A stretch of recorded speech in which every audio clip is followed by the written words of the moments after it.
Awesome. Hello, Sid. Hello, how are you? Good, thank you. All right. This is the Auburn Water District monthly meeting, November 18th. So first on the agenda, is to approve the minutes. So moved. Do we have a second? Second. Is there any discussion? Okay, without further discussion, are we all in favor of approving the minutes? Yes. Yes. Okay, great. Anybody opposed? Okay, that's 7-0. Excellent. Financial report, Tanya. Gallons sold are down 1% year to date, leaving us fairly close to on target with our rate increase for revenues. The expenses are overall under budget, $74,000. All bond payments have been made this year, and we ended October with $878,000 cash on hand. The disconnections for non-payments started yesterday. The office has been booming with foot traffic and phone calls since the automated calls went out last Thursday. There have been a number of payment plans generated, and we should start seeing the past dues trending downward. And overall, water's looking good. Are there any questions on the financials? I've got a question. Yes. You say water sales are down 1%, but sewer sales are down like 5 or 6%? Correct. Is there any rational reason for that? We have about 1,000 more water customers than we do sewer. And sewer gives the summer break. Yeah.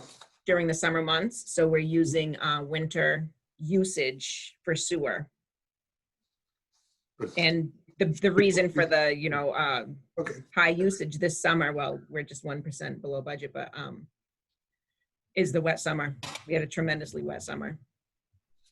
Okay. Just didn't seem to make sense to me. Mm-hmm.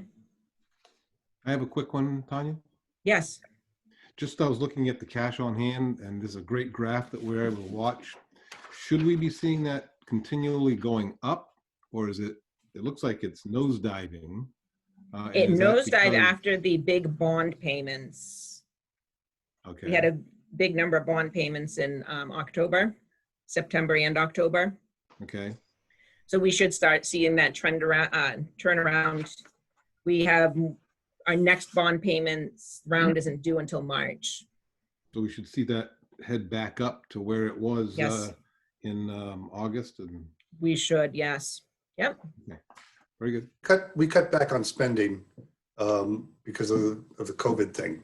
True. What stuff did we not do? We froze most of the equipment. The only thing we purchased, as you remember, we did purchase that the backhoe, and we cut quite a bit out of the capital. Did we cut pipes? What's that? Did we cut pipes in the ground? Yes, we did. We cut, I think it was 300,000 we cut out of the capital expenditure. And if you look at the cash on hand now, had we not cut that, we'd be just about at the 100-day threshold. Right now we're above it with 878. Had we not cut that capital, we would have been a lot, we would have been right on the cusp of that threshold. But we're going into the year, we're done with our capital expenditures, so we should be in a position to build that back up over the course of the winter. You said, have you got a camera?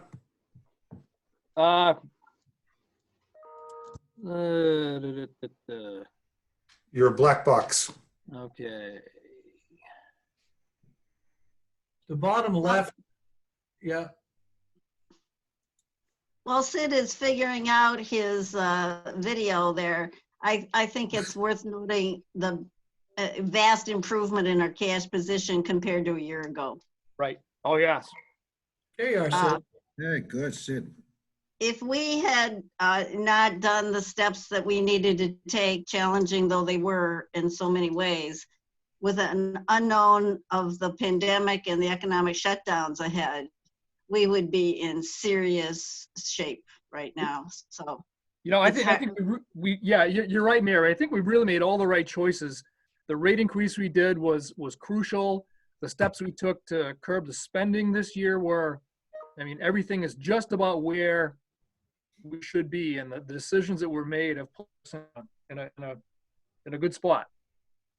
well, I think, thank you for that. I think the most important thing it's worth noting here is that these are decisions that you and the staff primarily made around with recommendations to us as trustees. And I'm just glad, because who would have known a year ago what 2020 was going to bring?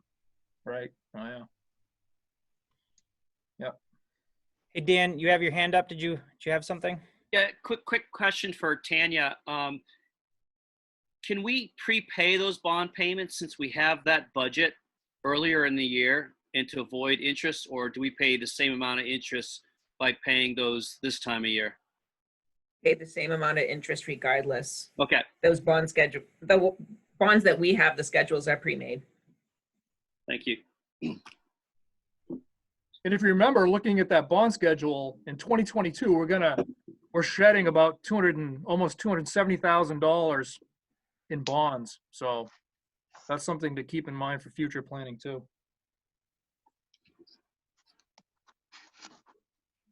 Excellent. Anybody else have anything for Tanya? Great. Tanya, thank you so much. Thank you. Move on to ratification of the bills. Bob moves to ratify the payment of bills. Second? I'll second it. I'll second it. Great, we got a second.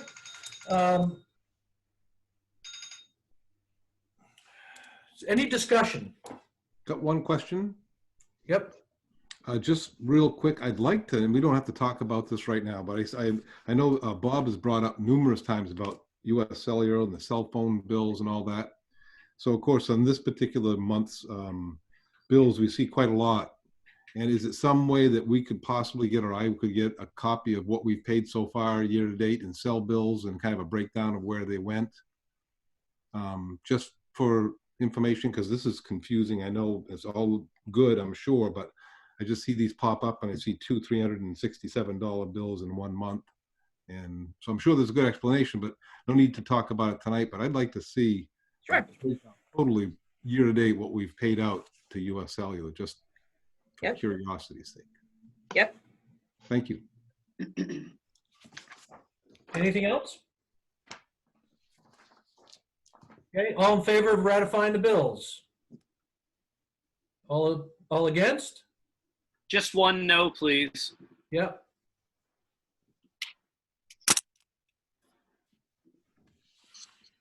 Oh, one no. Okay, I thought I said one note. Yeah, so 6-1. Gotcha. Thank you. Thank you. Yep. This is our first open session. I'm assuming there's nobody on, but is there anybody on the Zoom? Mike? Mike, you're muted.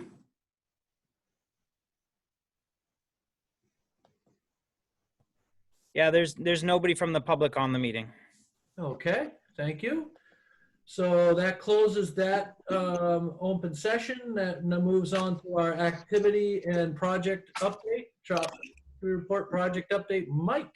Sure, I'll share my screen just so we can all see it. But the activity report, you should all have a copy of this.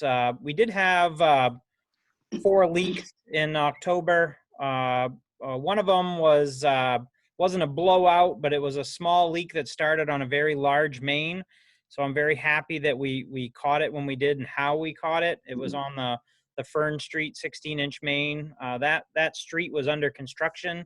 And when they were compacting the street, this leak developed and we were able to kind of plan our repair. So it was helpful. Again, it wasn't a blowout, but we did have a couple of blowouts.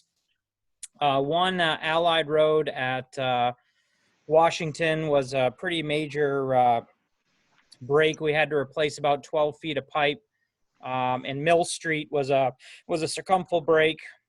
And Lucille was also, that's on a 2-inch line, but it was still a kind of a blowout. But we are planning to replace all of Lucille next year, so that'll be good.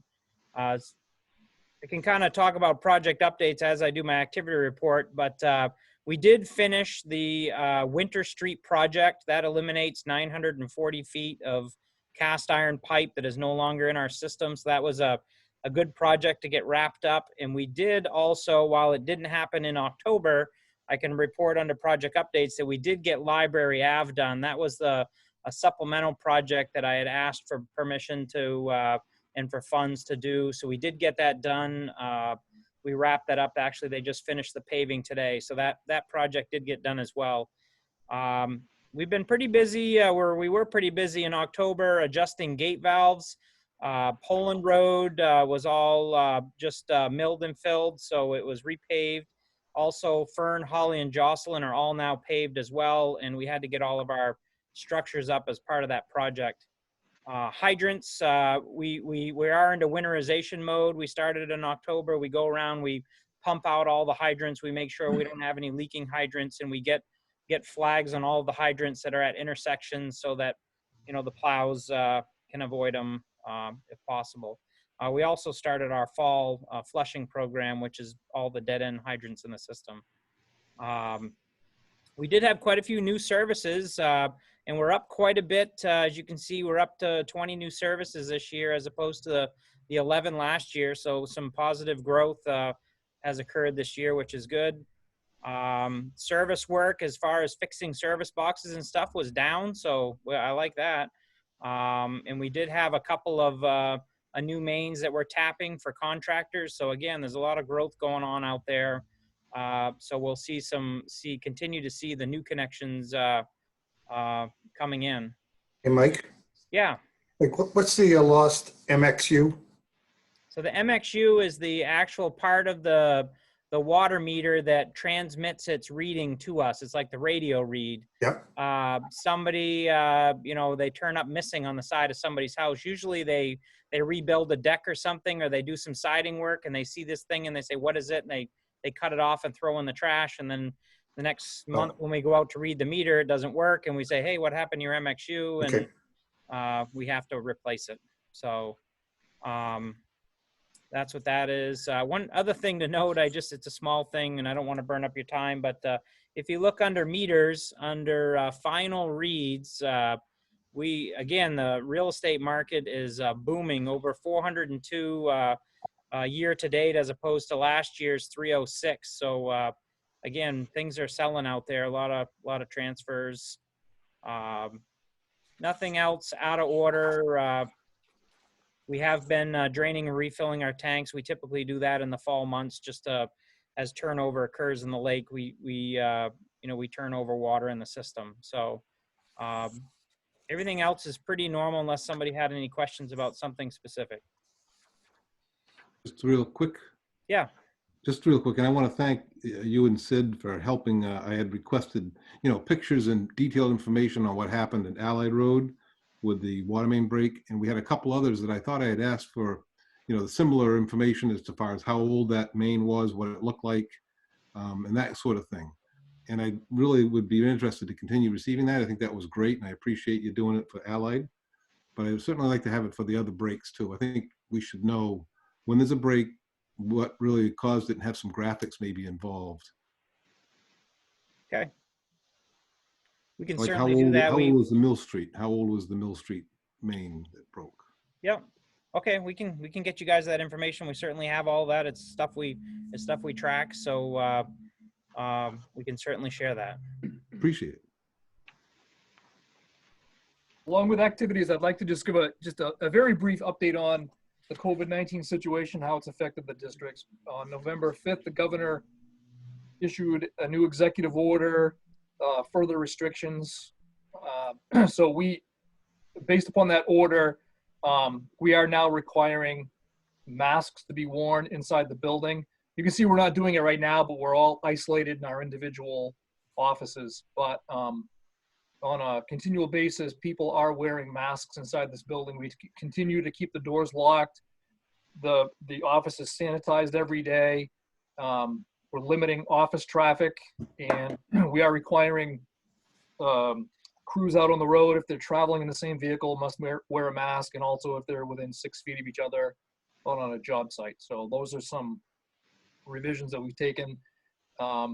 We have had a few close calls where a friend of a friend might have COVID. What we've adopted here is, you know, to just be open about it. Let us know what's going on. If you think you might have been exposed, we listen to the situation. If we think there was a direct exposure, we're requiring people to quarantine, get a test before they come back. If someone says, you know, I'm a friend of a friend who's been exposed, we wait until we know that secondary person was not exposed. We're not sending people home based upon, you know, down the line chain. But if anyone has possibly been in immediate contact, we are requiring them to bring tests. And we have had a few people that have gone home, and we wait till a test comes back. So that's kind of what we're doing here. Is the downtown test site available to you guys down by the bus station? I don't know. I guess it's the first I've heard of it. I know that I know a lot of the local pharmacies are open for testing. I wasn't aware of the one you're referencing. Yeah, there's one down there in the parking lot, a trailer and a tent or something. Oh, okay. I'll keep that in mind. Excellent. Well, thank you, Sid. Appreciate the update. And Mike, anybody else have anything else? That moves us to new business and the draft budget. Well, the goal here is for us to get a consensus, correct, Sid? Right. Yes. The actual budget approval, as I think you know, is following the joint budget workshop with the sewer district, followed by public hearing, and then final approval, which would be on December 16th. So this is the second time this budget has been brought before you. Unless people have an objection, I'll just kind of touch on some of the things that have changed since the last time this was in your packet last month. The Watershed Protection Commission budget that's in this packet was approved back on November 4th. That was the meeting that we had for the commission. So the number there that you see, it hasn't changed, but it has been approved by the commission. One thing that's changed since the last time you saw this is the health insurance. I know from years past, health insurance is kind of a, you know, it's certainly an issue to look at and discuss. The last time I brought this proposal to you, what came back to us was that our health insurance was going to have a 9.8% increase from the cross agency. Since that time, I've got some numbers from Maine Municipal, and we've gone back and worked really hard with Cross to see what they could do for us. Bottom line is they did reduce our health insurance. Instead of being a 9.8% increase, it's come back at a 5.9%. So this number that's in your budget reflects that. I don't know if Mike, if you can bring up the secondary sheet that I've got on comparing the health insurance. I don't know if you can see that. It's kind of very small. I did email everyone this sheet. I don't know if you had a chance to see it. Originally, when we were going to meet in person, I had this sheet to pass out, but at the last minute, since we had to go by Zoom, I did try to email this to you folks, but there you go. This sheet kind of compares what we have now with our existing insurance, what it's going to look like if we do stick with Cross. And to cut to the chase, I do recommend that we stay with the Cross insurance program for a number of reasons. For comparative purposes, I do have here the Maine Municipal insurance. They don't offer the same policy that Cross does. It's the one that Maine Municipal is proposing. It's a $2,500 deductible, whereas ours is a $2,000 deductible.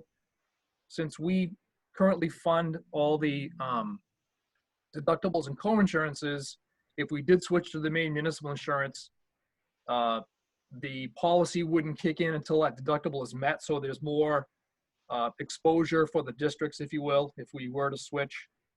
And the reason I've got all of these different premiums in here is to illustrate the differences between Maine Municipal and Cross.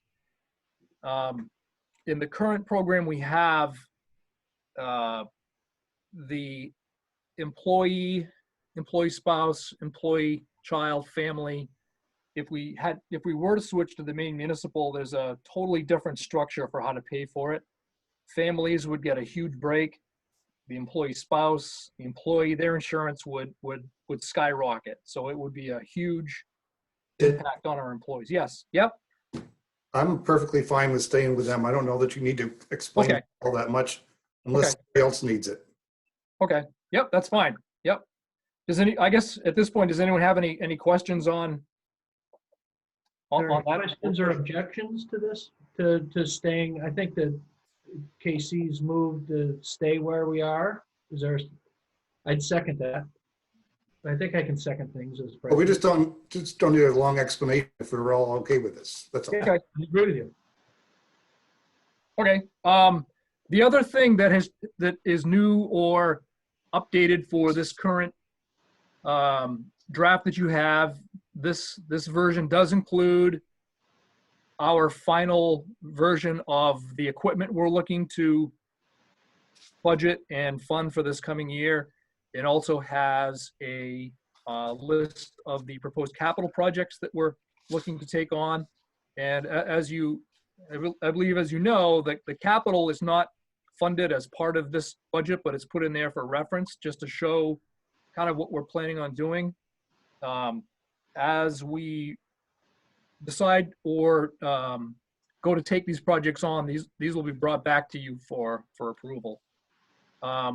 I don't know if we need to go down through the list of equipment, but this is what we're proposing. It's right there in front of you. Does anyone want to go down through the list or have any questions on it? Yeah, just one question. On the equipment budget, on the top left, the very first one, sander for the one ton. We already have a sander for one truck, don't we? Yes, this would replace the one we have. Okay, it's a replacement, not an addition. Thank you. Correct.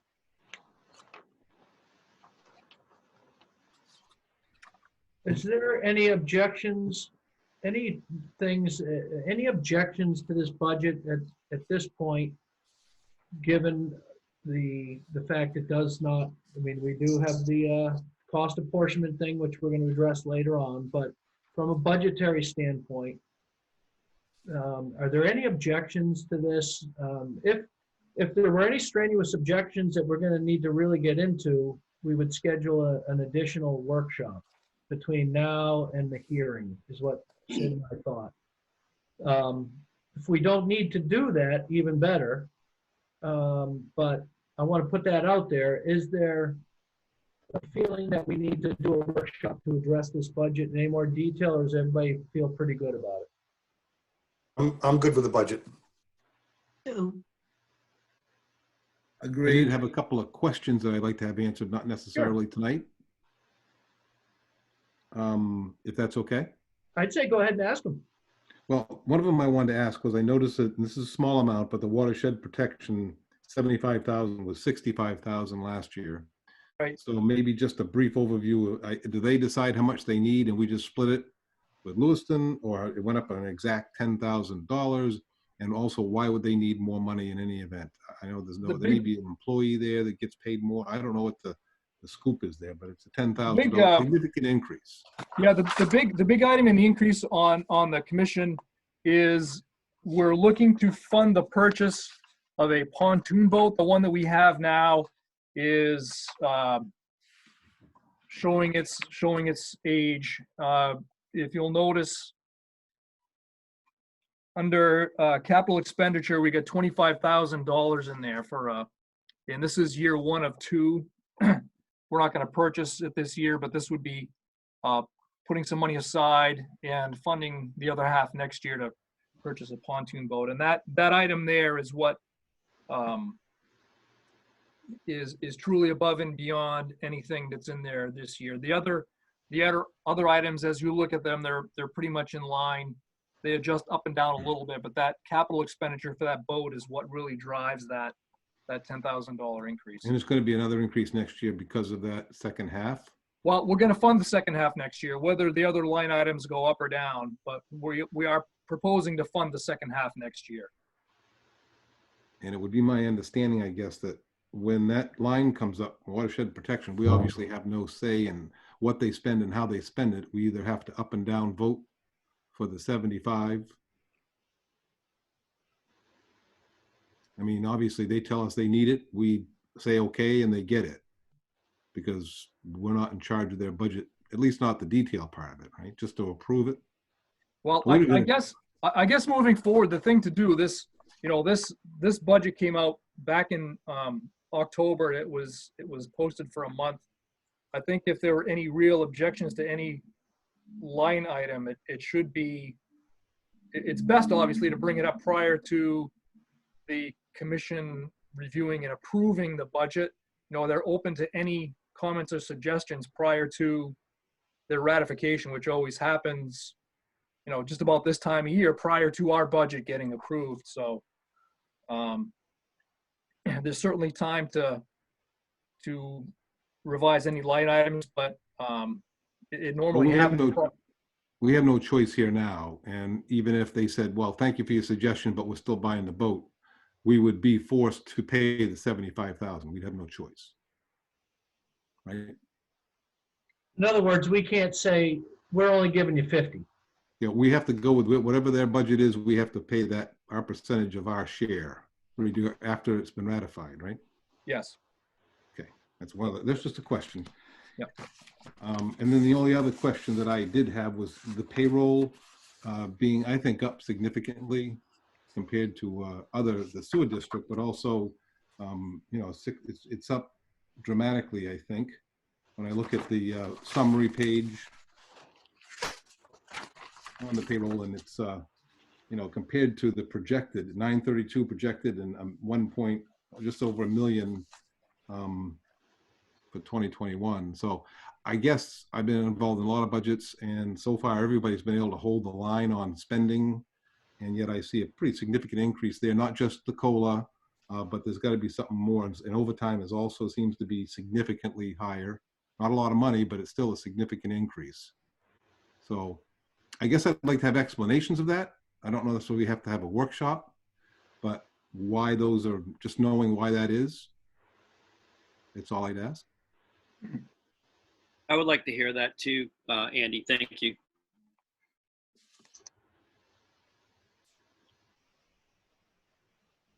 I'm on the payroll summary sheet. I don't know if there's any specific portion of that breakdown you'd like reviewed, or well, when you take that one that says base salaries and wages, right. So it's 936 in 2020 projected, and we're proposing 984. Now that's a significant increase. That's not just COLA. And then you look at overtime based on historical 37.7 projected for 2020, but we're going to do 49.2 for 2021. So again, not a lot of money, but a significant increase. So I think projected, it all depends, and that is an average, because this year we just did not have a lot of, knock on wood, didn't have a lot of overtime caused by breaks and things. So so the question, I'm sorry, go ahead, Andy. No, I just would like to have an explanation on that. If it's just because, did we have any other increases besides COLA? Did we add any people? If we didn't add any, We have an unfunded position. Pardon me? We have a vacant position that's been funded as well. It was vacant for this entire year. Okay. And we maintain it on this budget as well, the 2021. I see. Okay, and it's something that we didn't need or couldn't fill all year long, or we froze it when the coronavirus hit. We actually had it advertised. I had applicants applied for it, and I was looking to interview in March and April. And at that time, it didn't make sense to bring people in and interview them, and then not knowing where our budget was going to go. we froze that position. Okay. Next year is going to be the first year ever we're taking on 2 miles of pipe, and we are going to need that position. And you know, we're going to be hustling to get that done. Well, that's good. I mean, that's really what I was looking for, is that kind of a quick explanation. Thank you. Anybody else have any budgetary questions while we are on? Or any objections that are going to cause, need people to be enlightened, or something that is going to be so large that we need to have a workshop to discuss? Or is everybody pretty good with this? I don't think I need a workshop. One of my questions was on the capital list, how many of those items, and we asked this question last year and had a pretty good answer. I'm expecting the same, but how many of those items were nice to have versus really necessities? And let's go a step beyond in terms of forward looking. If there are additional crises that, whether it's main breaks or virus spreading or whatever else that's going on in craziness land, if we needed to prioritize and focus on cash reserves with a bleak outlook, where would you cut, kind of broadly speaking? Where would you look? Would it be from this part? Would it be from other parts? And that's, I guess, a general question for Sid, but all of us should probably be asking ourselves these questions. Are you looking at equipment or capital? You mentioned both. Well, both, yes. I mean, I think I started with the list of equipment, and I remember a discussion last year, how many of these things are broken machines that are waiting to be replaced or that need to be, real needs versus, oh, it's just about time to replace this, or it's a good time to upgrade. I'm not sure that the list we have here is prioritized from top to bottom. I wish I had a real good answer for you, but we certainly would prioritize these things if we were faced with a crisis where we had to cut. Some of the smaller items would certainly come to mind. Some of the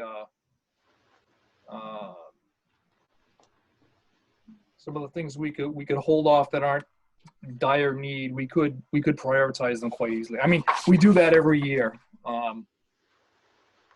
We did it this year when we ended up cutting some of the capital back. We prioritized which one made sense.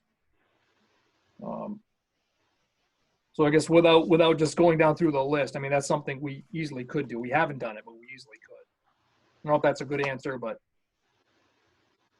You wouldn't have put these in here in the first place unless they were important anyways, right? Right. Yeah. I mean, these are things we need to do, and they're all. If we could accomplish this list, this will go a long ways to accomplishing what we wanted to do. And this is the 2 miles of pipe that we've always talked about.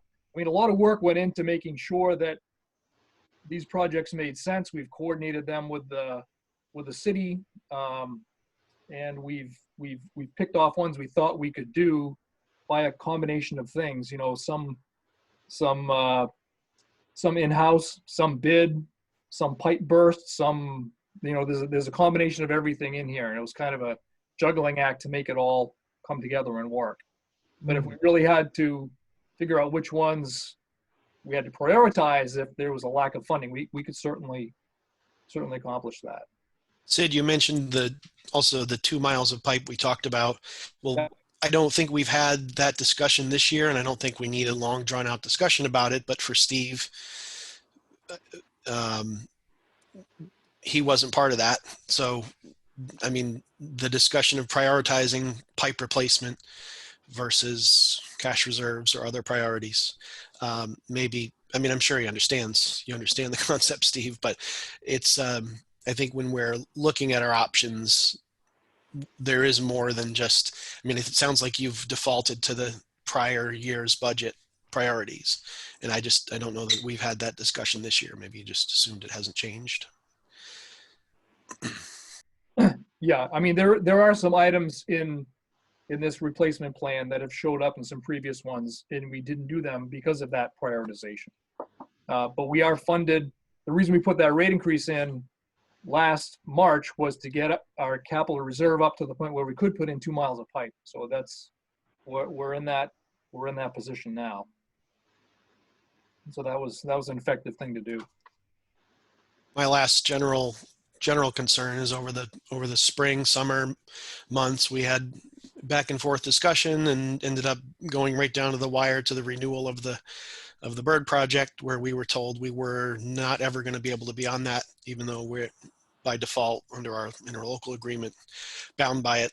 I think that's something that we said we'd talk about during budget time, and then in the other hand, in another breath, it was said, well, we can't defund it regardless, but we can talk. That's the appropriate time to talk about it.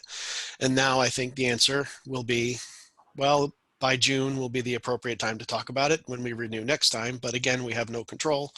So that's a loop that nobody else may have opinions about, but I don't prefer that situation. I think, my opinion. I think that would fall, my understanding, and I'm new here, so I don't want to speak for anybody else, but my understanding is that the goal is going to fall under our cost apportionment request to Lewiston. That's part of a later budget item. I mean, later on in this meeting, our agenda item, that's the cost apportionment letter. And I would think, my assumption, in answer to that, was that would be included in that cost and apportionment request that we're sending over to Lewiston. Does everyone else have that understanding that would be included? It certainly makes sense, but that, just to clarify one thing, that's for June 1st, and we're approving our budget for this coming year, which includes that. So now we're approving for the following. I don't know if, I mean, I believe is that correct, Sid? It's June 1st, and well, what we're approving is next year. So that falls under anything that maybe change won't happen until the next year. Let me see if my understanding is right here. This budget is a guideline, and that number can go up and down depending upon what actually happens in the reality of our yearly activity. So if our letter falls on the city council in Lewiston says, we agree, we should be paying more, then our budget could potentially go down on June 1st for gull management. Am I correct in this understanding of the budget? Right. This is just approving I guess, if you will, a pot of money starting January 1 to allocate towards any of those line items, gull management being one. Mm-hmm. If it does work out that agreement changes at any time, then that I guess at that point we'd be bound by any revision or any alternate contract that we're able to work out. And I don't think this budget binds us to having to fund that if the need for that funding changes. That's a very specific clarification that differs from the spring when we said, we can't even revisit this. We've approved it in last year's budget, in the budget for this current year. So that's my recollection of it. And that's all. I'd be in favor of reducing the budget for the birds, which would prompt us to get negotiating direct with IF&W, or at least bring Lewiston to the table on cost sharing that specific new contract for the next year. Okay.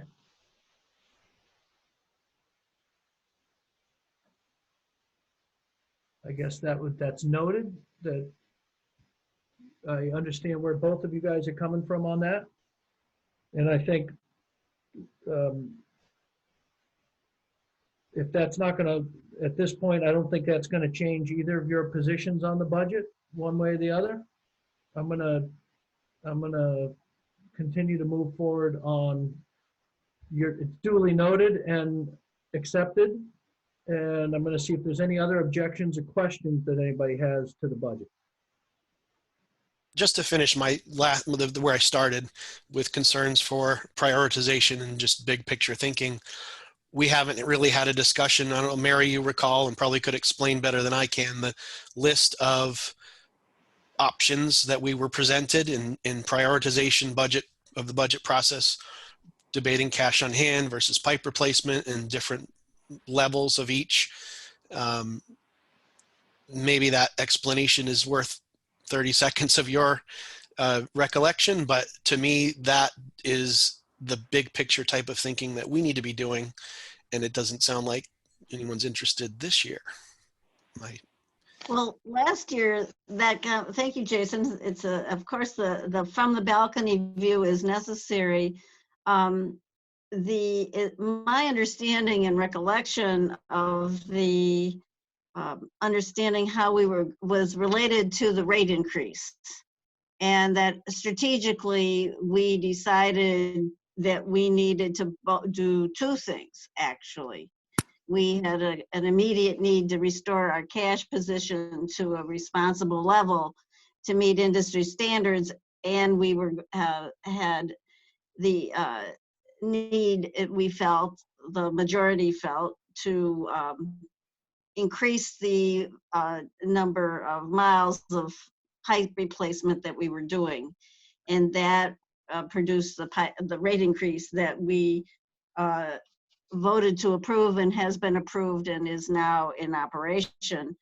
So that is, achieving both of those goals with the rate increase that has been authorized by the PUC.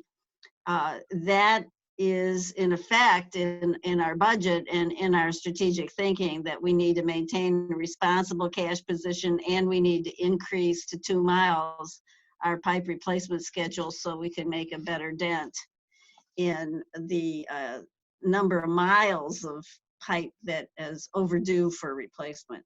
So it's really not, where we landed last year on this in the fall was that we felt the need to do both things.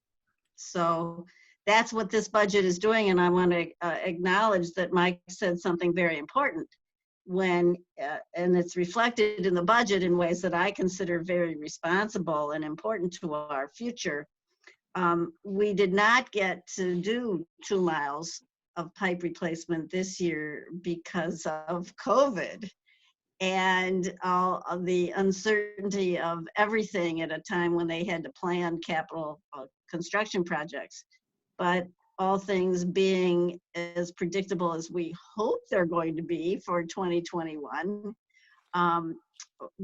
they've coordinated with the city, and we're back on track to meet our 2 mile strategic goal while also maintaining a responsible cash position. So I think this budget gives us the people and the equipment and the cash to do the two things that we need to do as a district to handle our antiquated pipe inventory. So the budget reflects the achievement of those two strategic goals, which we worked through laboriously last fall to fall of 2019. So we did the rate increase. Yeah. We did not do the 2 miles of pipe this year. Because of And, COVID. But and because of COVID, and our cash reserves are good for it. Yeah. Had we done the pipe, where would our cash reserves be? Would We would have been, if we had done the 2 miles of pipe we had planned, well, you can see right now we got almost 900,000 cash on hand. We would have been down right at sort of the threshold of our 90-day operating of around 600. So had we done the 2 miles, I think we would have been pretty much right where we thought we would have been had we gone forward. But you can see, if you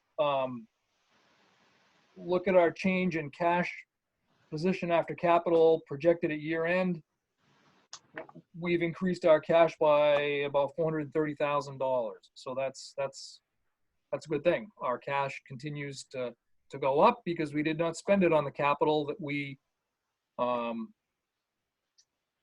thought we originally were going to be scheduling. So The other thing, had there not been COVID and business shutdowns that were a government response to COVID, is that we might not have so many of our customers having, bad debt, essentially. And some of the numbers of people who are behind in their payments, is certainly increased as well. So I think it's going to take us a year to shake out the experience of 2020 in our cash and expenditures. And that's no different than any other business that's trying to get itself back on its feet after a year that we will never forget.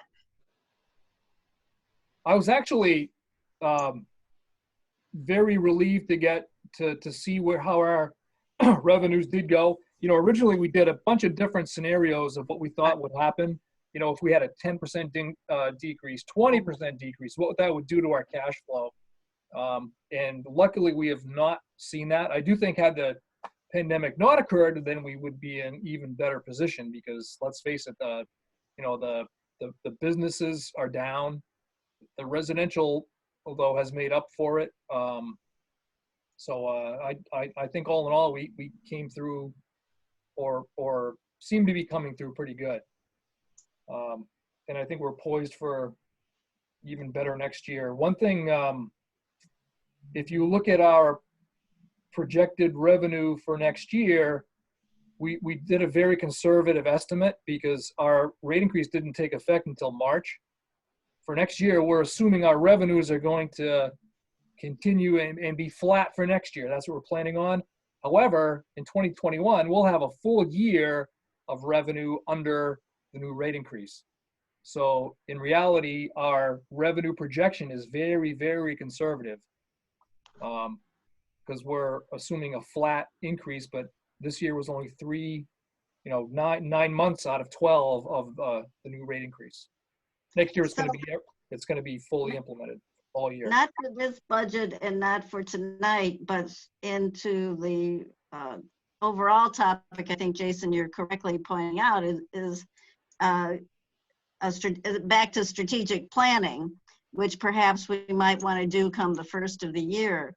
If Auburn is successful in increasing the number of residents in the city, and if those are largely clustered, as the comprehensive plan calls for, to make use of the existing infrastructure, we may well have more customers in the future. If the city can successfully move itself up to 30,000, and if the economic development plan that was rolled out by the city the other day is successful with the shovel-ready commercial development, ready in the downtown area, those are all on the water system, and we could see some improvement in the number of residents and the number of properties coming online using the existing pipes. And that is, of course, the ideal and optimal. I think they call that optimization of infrastructure costs.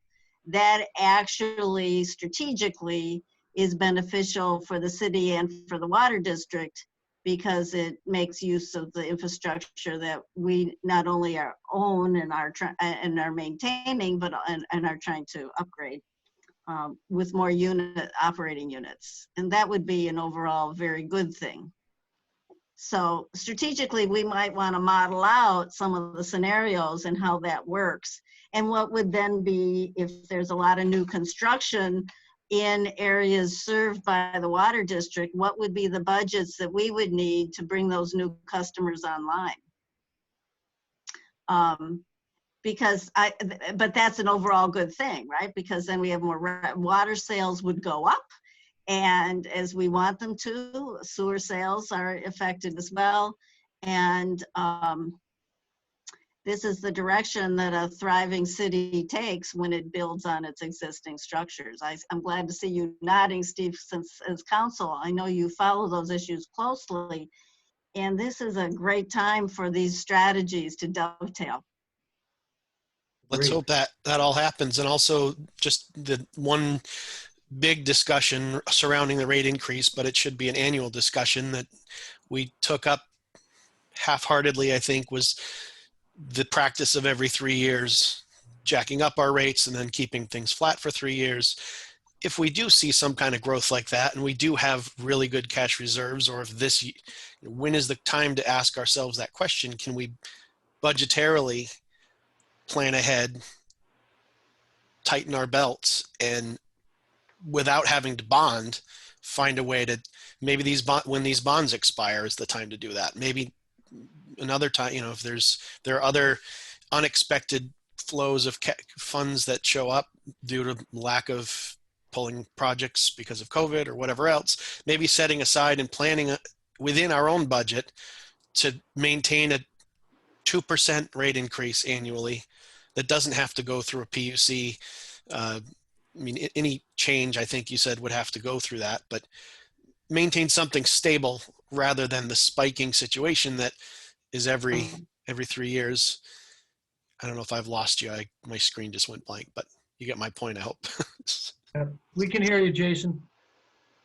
I don't know, can you hear me, Jason? I can hear you I both think it's fine. a good question, and I think we should, if you don't mind, move that into first of the year, because I think that's very appropriate strategic thinking for the trustees to be doing. I agree. I agree with that. So, thank you, Jason. Good thoughts. Good observations, and thank you, Mary.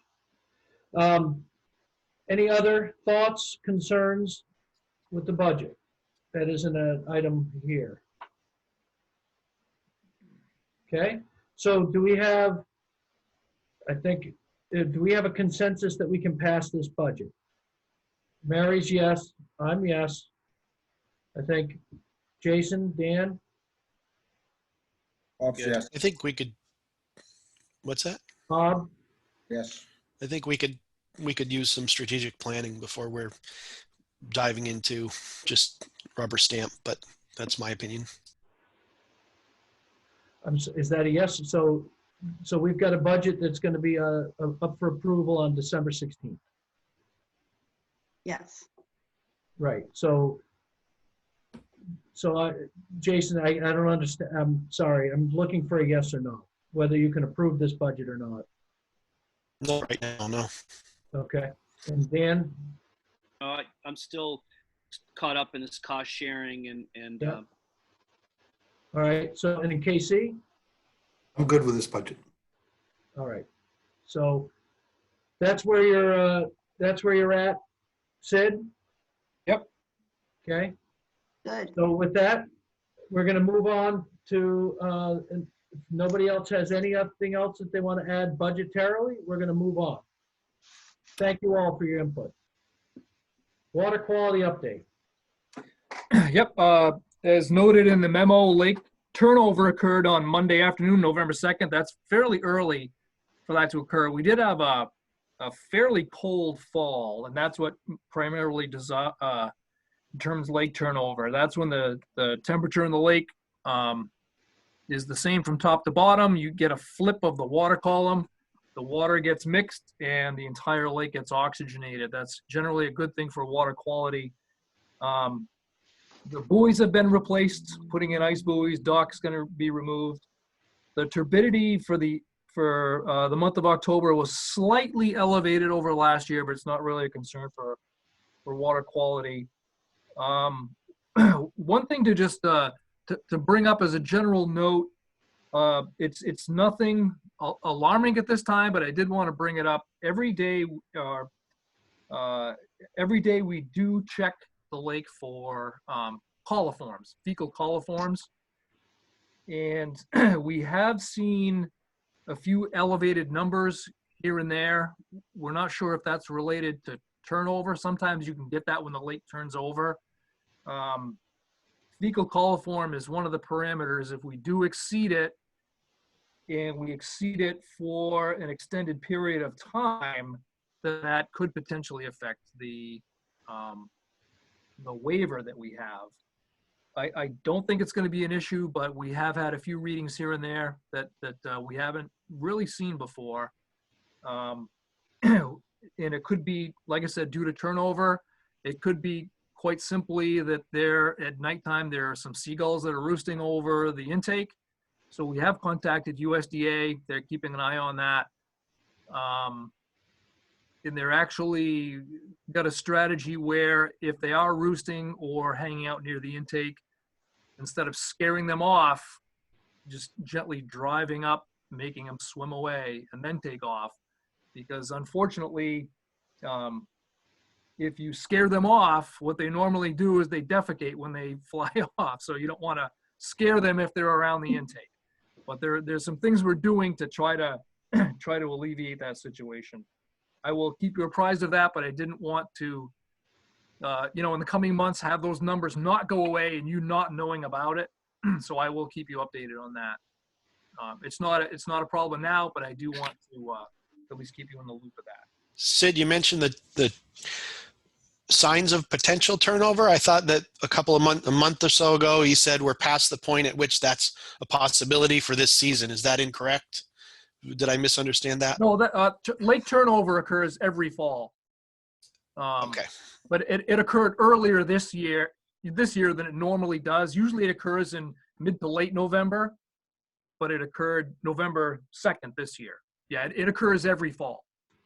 Okay. Yeah, that's kind of it on water quality. Any other questions? Thank you for that update and making us understand, letting us know about that issue. Sure. That sounds pretty important. Yep. Anybody else have any questions? All right, so we're going to move to old business then.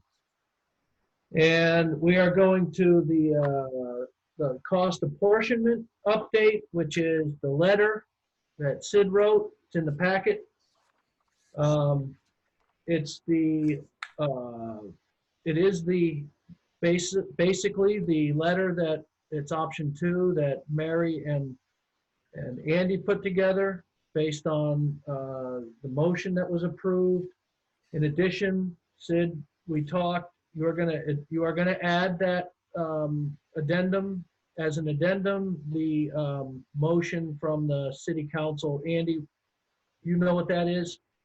And Sid, do you have access to that, or is that something we need to provide for you that you're gonna say? I do. I've got it. I've got a copy of it. If that's something that people or the trustees agree to add to my draft letter, plus it's the last 2 pages of your packet, my draft letter, and then the letter that came from Dale Dowdy as a result of the meeting that Andy and I had back in August.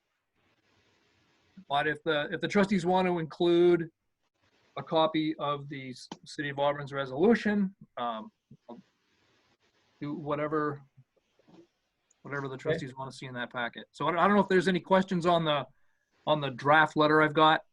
I would just, if there are no additions. Level, can you point out what specifically changed? High level, can you point out what specifically changed? I looked through it and didn't see much difference. I didn't substantially change much of anything. I just put the greeting at the top, and then specifically that's verbatim what was option 2. And then at the bottom, just asking your attention to this request. So it's kind of just included the option 2 with a greeting and an ending, really. Okay. Looks good to me. Yep. Everybody okay with sending the resolution from City Council as approved? I had one thing. Yep. Just want to say that what was added was the request that they inform us when this will go before council and/or workshop. That's an important distinction that was added since I think our last meeting. Yes. To make sure that we are informed when this will go. So I just want to make sure it goes before council in a workshop or a regular meeting and not maybe some sort of an email consensus type thing. So we hope we will get a reply when this will go before council. Yep, and that's addressed there, I think. So. Yep, that's and also folded. Yep. And also, Sid, you have a copy of the resolve. I was trying to find the amended resolve. You have a copy of the amended resolve, or That was resolved number 05-0402-2019. And it was originally to approve the bonding. And then that night, the amendment was put to add verbiage that we look into cost sharing. But I never have seen yet the revised resolve. Now, I did find it in the minutes of the meeting where it was clearly written that the motion was made to make the changes and accepted, and then the resolve was passed with the new changes. Yep. But I've not yet had a copy. I've been trying to get the city to get me the copy of the changed resolve showing the amendments. Okay. I'll have to see which version I have. I'll make sure I have the amended resolve. Yeah, because that is obviously clear to what we were asked to do. And it just for read it into the record, what was written as I asked for the motion was seconded by Councillor Fournier. The council understands that the prior obligatory agreements by the Auburn Water District Superintendent and the City of Lewiston Water District have a 50-50 split.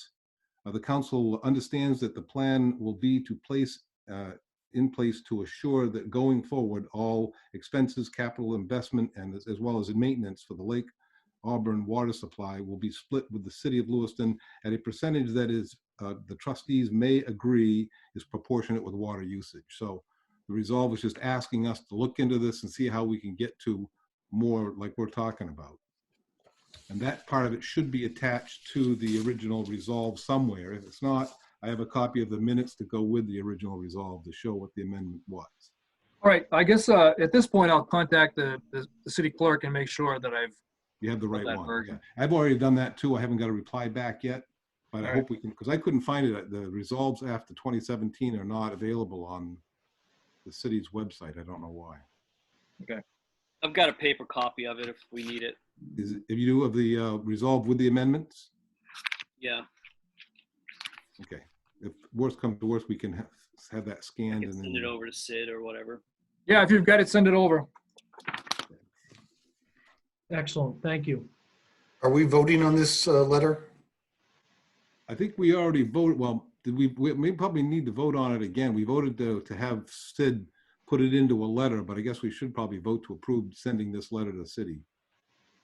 And I Okay, think we already approved that, didn't we? We approved to do it, but then we asked Sid to update it. So I don't know if we need to have a All right, let's consensus. do a formal motion to send it. So I make a Other- motion that we send this letter as rewritten by Sid. I'll second it. Another important point, since we're open discussion here, is we're getting a feedback from the clerk. He wants the formal official letter with the amendment. And when is the date, the turnaround? So you're going to get that letter tomorrow and then send this over, correct? Is that the plan? Yep, I should be able to send it tomorrow. Okay, cool. Thank you. Any other discussion? Good amendment, good point there. All in favor of sending it? Yes. Anybody opposed? Is that 7-0? No, I'm opposed. Oh, I'm sorry, I only have so many on here, Casey, no problem. I'm opposed. Okay, is that 6-1 then? Mary, did I get you approved? Okay, thank you, Casey, I appreciate it. So 6-1, we're sending it. So moved. Okay. Next item on the old business, City of Auburn, this is the RFP update. Yes, probably all of you know this, maybe just from seeing various news outlets, but on November 2nd, the Auburn City Council voted to adopt the RFP for the Lake Auburn study. That has now hit the street. It's out there. And the RFPs are due back in December. I'm not sure what date they are, but they're due back sometime in December. At which time the work group is going to review them and interview all the respondents. And then back in January 2021, the work group is scheduled to make a recommendation to the council for considering going forward with the study. So that's in a nutshell where it is. Thank you, Sid. Sure. Anybody have any questions about it? Okay, great. Next item, procedure handbook, Sid, or do you have anything there, or we haven't gotten to it yet? I do not. We've been working hard with the consultant to update the personnel handbook. We've got an initial draft, and it needed a number of revisions. We met internally, gave it back, and I've got a bunch more stuff that is edited, but I don't have. That's okay, yeah. Yeah, I was hoping to have it, but I don't yet. All right. I do plan on bringing it back next month with a final copy that's been vetted through our office, and then I can present it. I feel comfortable at that point presenting it to the trustees for any comments. Got it. All right, we're gonna move on there to the AWD bylaws and the adoption of the code of conduct. Right. In your packet, you will see that there are two versions of the updated bylaws. One of them is a red line copy based upon our meeting last month, and also included is a clean copy that makes it a little easier to read. I don't know if you had a chance to see it, but I did get an email from Jim Pross. I don't know if Mike, if you can bring that up, or if you folks have seen it, but I talked to Jim today, and procedurally there are a couple things to do regarding that. If everyone is happy with the revisions that are in your packet, the clean copy, and there is a unanimous vote to adopt them, then that can be done now at this meeting. If there's anything less than a unanimous vote, then it must be advertised as such to be addressed and brought to a vote next month. That's kind of the. Yeah, I have an update at this point, Sid, and I think that I did talk to Jim this afternoon about one edit on here that he was okay with, and with regard to section 7, based on some, and I think Andy and I had talked, and he had some concerns. Section 7, There are a couple of section 7s. Under Code of Ethics. Is that under professionalism? Article 8. I see it. Article 8, Section 7. Yep. Professionalism. Yep. It currently reads, all trustees shall maintain professional relationships with all their fellow trustees and with all employees of the district. The district is committed to maintaining an environment free from harassment, discrimination of any kind, and any such conduct on the part of any trustees or committee member may be considered an egregious violation of the bylaws in this code of ethics. That what was suggested we would strike from there is may be considered an egregious, and just put in is a. So it would read, any such conduct on the part of any trustee or committee member is a violation of the bylaws in this code of ethics, which would be consistent with all the other codes, leading to the recourse is in section 12. So any violation could be in section 12 deemed egregious by the board. If someone commits an egregious act, it could be considered egregious. But the word egregious isn't in any of the other codes. And so Jim agrees that from a consistency standpoint, and it could still be considered egregious, but it's not necessarily, it's not confusing this way. Yep.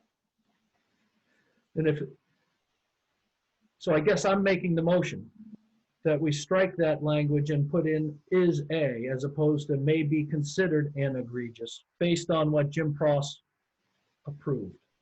I'll second. I also second it, but I have a question. If we make a motion, if we make an amendment to this, do we now have to wait another month, or No, if okay. we approve, if it's unanimous? if it's unanimous based on that change, then we can still, if we have a unanimous agreement that this is okay now, that was the only issue that I had heard. Okay, I'm fine with that. Does everybody approve that change? All in favor? Anybody against that? I think that passed 7-0, okay? Does anybody have any objections to passing this unanimously? Steve, I Is have anybody gonna- I have a question or a thought. Yes, sir. Because somebody brought this up and I can't remember when or how, but it's a good idea. That particular section, I think, is very subjective when it uses the terminology of harassment and discrimination. So I really think that, that kind of language is seen throughout government, and it's very important that it be there. But there's also some sort of training or explanation as to what that is. Because to some people, getting 2 emails in the same day on the same issue is harassment. To others, it should be 8 emails in 5 minutes on the same issue is harassment. So, and I know that Section 12 does say that there has to be a supermajority to decide whether it's a violation of the Code of Ethics.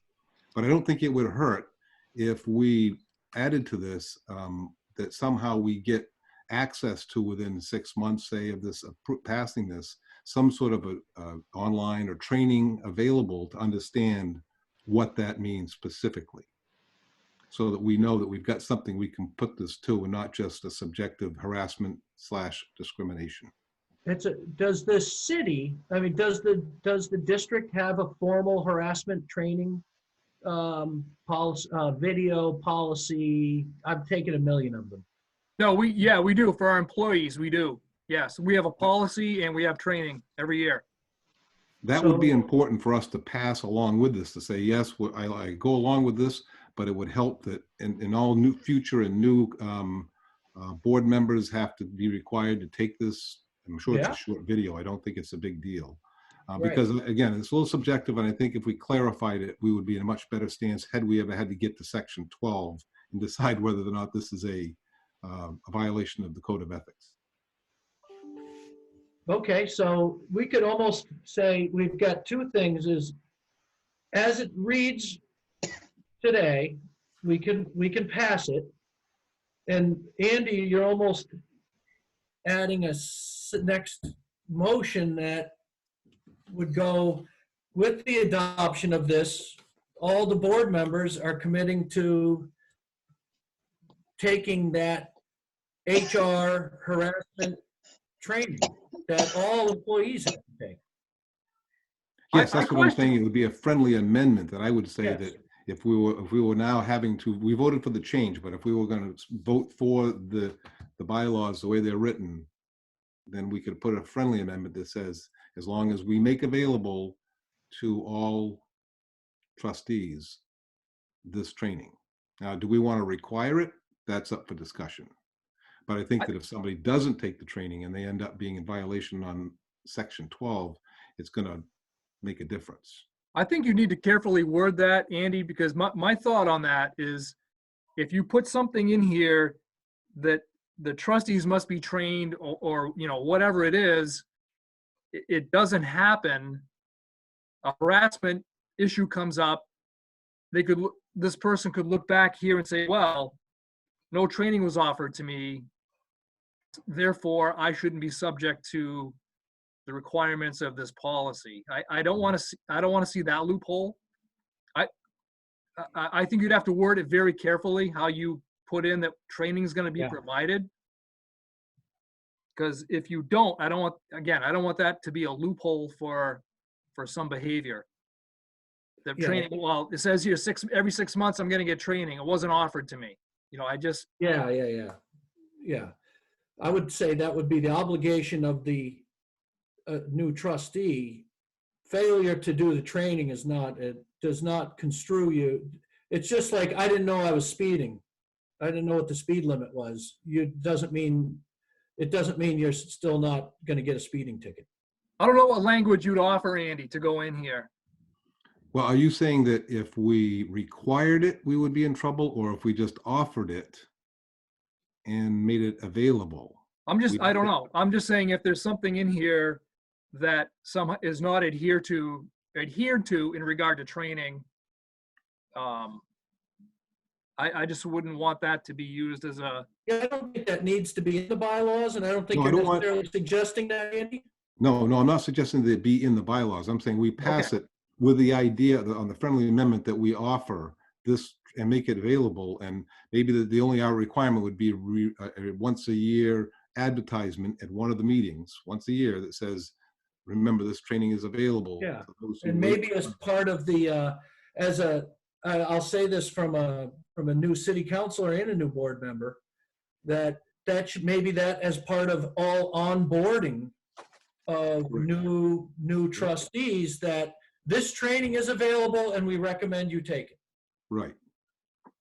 If we could do that, then the loophole, I think, would be closed, because obviously we have records showing the person was aware that there was training. If they chose not to do it, and then they are on section 12, that would actually be a negative against that person who's being Yeah. accused because they refused to take the training and now they're in trouble. And I think that's how that would play out. That's actually more CYA for us. Yeah. Yeah, I think so. Yeah. Just making sure it's available, which would mean our extra step would be at least once a year in one of our trustees meetings. Yeah. Just reminder this training is available at whatever, you can come down or Yeah. it's on video online. It's a policy statement. That would be a policy, right, Mary? That at any time there's a new trustee, we would make this training is available and recommended. Correct. You know, it reminds me that when we do, if we do some, maybe we could try to make a mental note. When you work on the personnel manual, we might also want to make sure we do a checklist of the formal onboarding for a new trustee. That has a checklist of all the things that we make sure that the new trustee has had made available to them, so that it's a more organized presentation. Thanks. I see Tanya nodding, and that's good, because, you know, that makes sure we do this. I think it's a great policy. Now I do. Okay. Yeah, so I like that. So we pass it as is. Yes. Yeah, we pass it as is, and we note that we're going to improve our policy of making available the training necessary so that a new trustee or an existing trustee would be aware of these guidelines. Exactly. Yeah. Okay. I think, do you think at first we made a motion to approve the bylaws? Yes. Yep.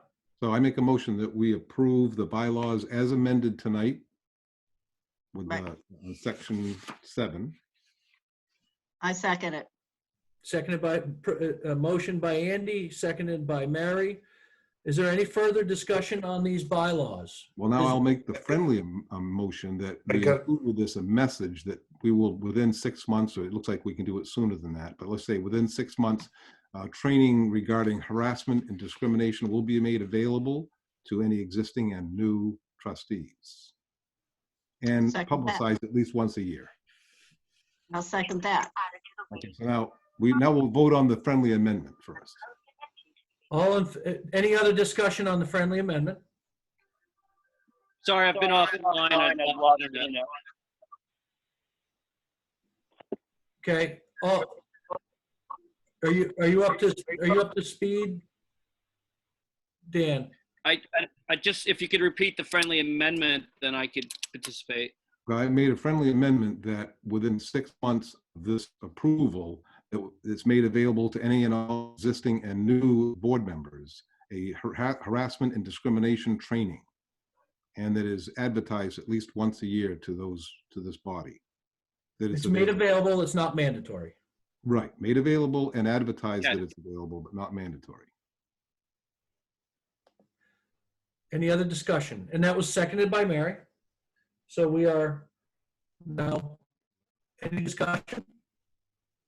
Okay, and all in favor of the amendment? The friendly, yeah. I think that's, I can't see everybody, so I got to go. Is there anybody not in favor of it? Okay, good.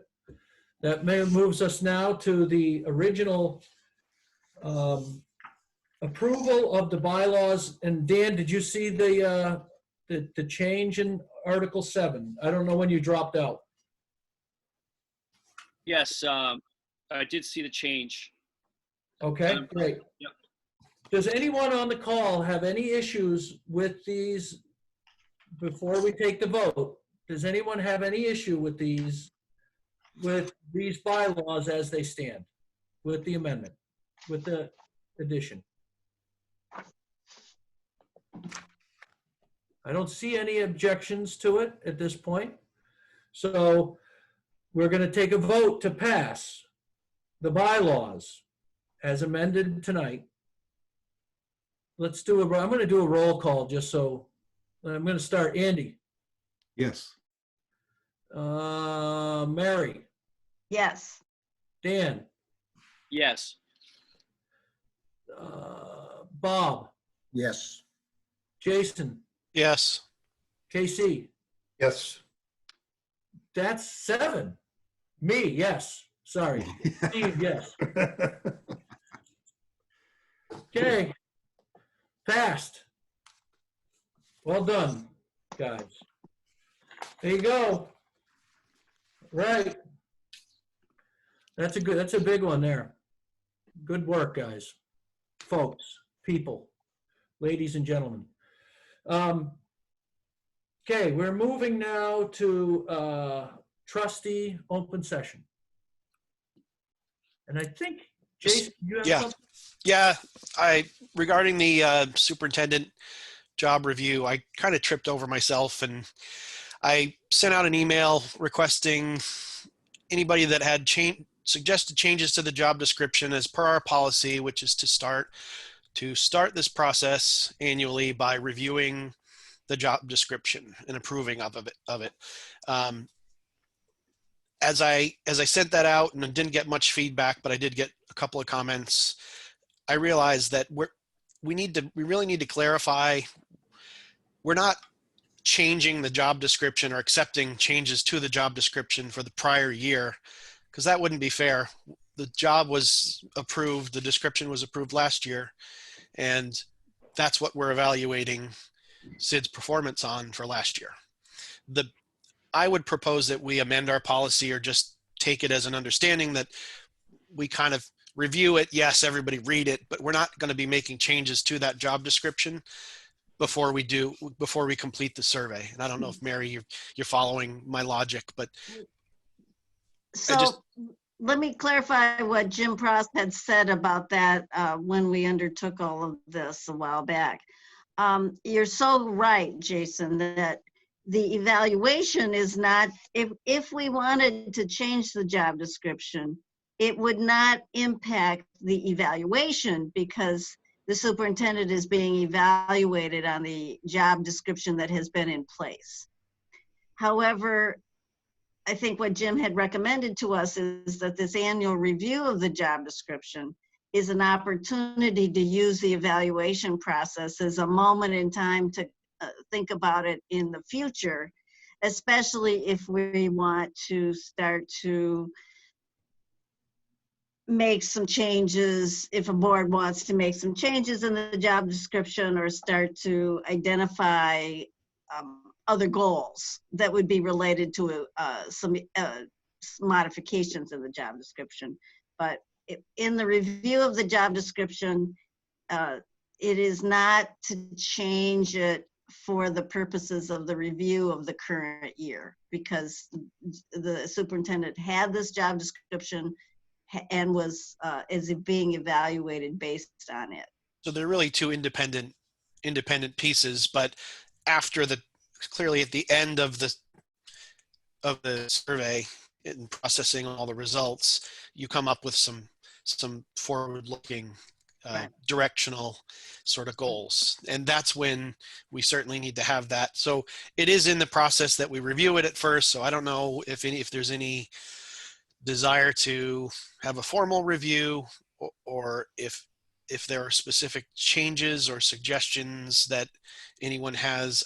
I think that would be appropriate to complete the survey first and then come back to do that review, unless there's any objection to the job description that we're evaluating him on for last year's performance.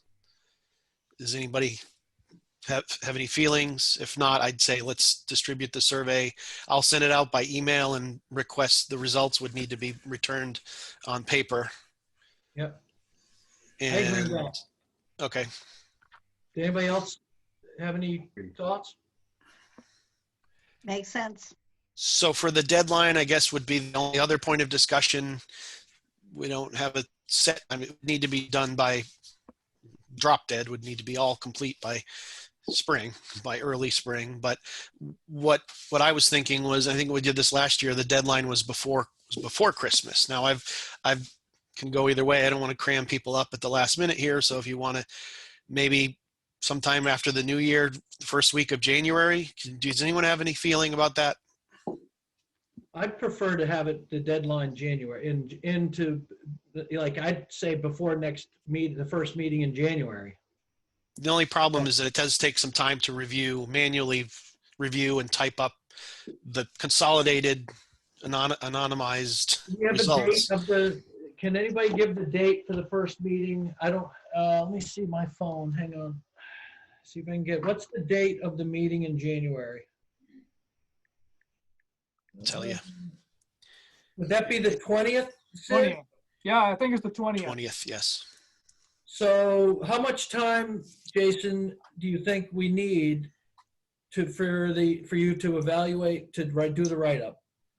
I'd really say at least a full week, if not So could we make the deadline the 8th the latest. 8th, Friday the 8th? I still think it's almost kind of pushing it, but how about the 8th? But if anyone can get it sooner, I would really appreciate it. And we'll do a reminder again, if you haven't received by the 16th, the meeting on the 16th of December. Yeah. Let's do another, maybe we could even put an item on the agenda, superintendent review, just to make sure everybody is firm. I warn everybody, I'll warn you, I won't have it done by the 16th. Okay, so I'll send out, I have the survey Yeah. by email. Will Maybe I'll surprise everyone be able to get their email and accept that by email, or does anyone want a hard copy instead? No, that's good with me. Casey, you're all set. Bob? Jason, and when we get it on our computer, it's gonna come up that we're gonna be able to print this that you're sending us, correct? Yeah, it'll be a PDF file. Yes. Okay, good. Excellent.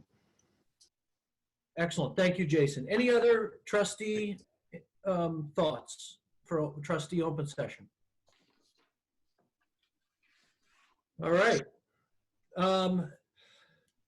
Adjourn. Does anybody want a motion to adjourn?